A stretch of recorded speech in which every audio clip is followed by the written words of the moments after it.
Stop! Musik itu haram. Itu alat setan yang bisa melalaikan. Bener gitu? Orang yang bilang musik itu haram biasanya merujuk pada ayat ini. Kata Lahwal Hadits, di ayat ini ditafsirkan sebagai nyanyian yang bisa bikin manusia sesat. Tapi jangan buru-buru menyimpulkan. Ayo kita kaji lebih dalam lagi. Konteks turunnya ayat ini berhubungan dengan sosok Nadar bin Haris.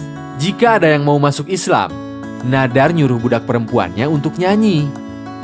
Dengan nada mengolok-olok Quran, Nadar lalu berkata, "Nyanyian ini lebih baik dari yang disuruhkan Muhammad kepadamu, yaitu sholat, puasa, dan berperang." Dari konteks tadi, kita jadi tahu kalau masalah utamanya bukan pada nyanyiannya, tapi pada nyanyian itu digunakan buat apa. Al-Ghazali, Yusuf Qaradawi, Wahbah Juhaili adalah beberapa ulama yang menilai musik dan nyanyian itu hukumnya nggak hitam putih.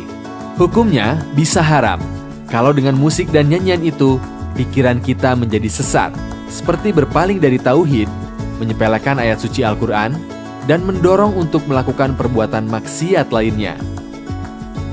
Sebaliknya, kalau musik boleh aja jika tidak ada unsur-unsur tadi.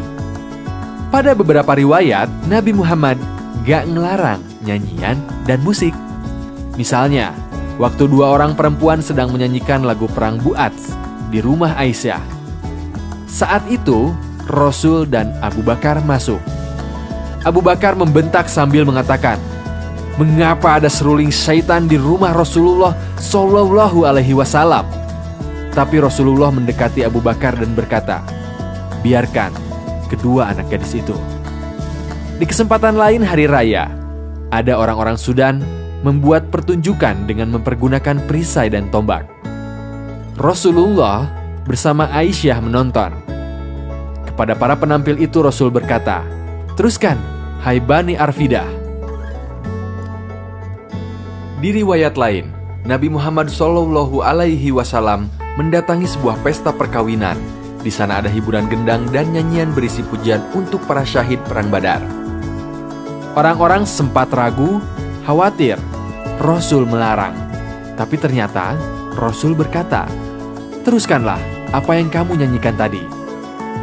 Dalam sejarah peradaban Islam, seni jadi bagian yang tidak terpisahkan. Bahkan, seni Islam ngasih sumbangan besar buat perkembangan musik dunia loh. Tahukah kamu, kalau solmisasi, do, re, mi, fa, sol, la, si, do, itu dikembangkan oleh para ilmuwan muslim? Ishaq al-Maushili adalah ilmuwan muslim yang dianggap sebagai peletak dasar solmisasi dalam musik. Di barat bukunya dikenal dengan judul Book of Notes and Rhythm dan Great Book of Songs.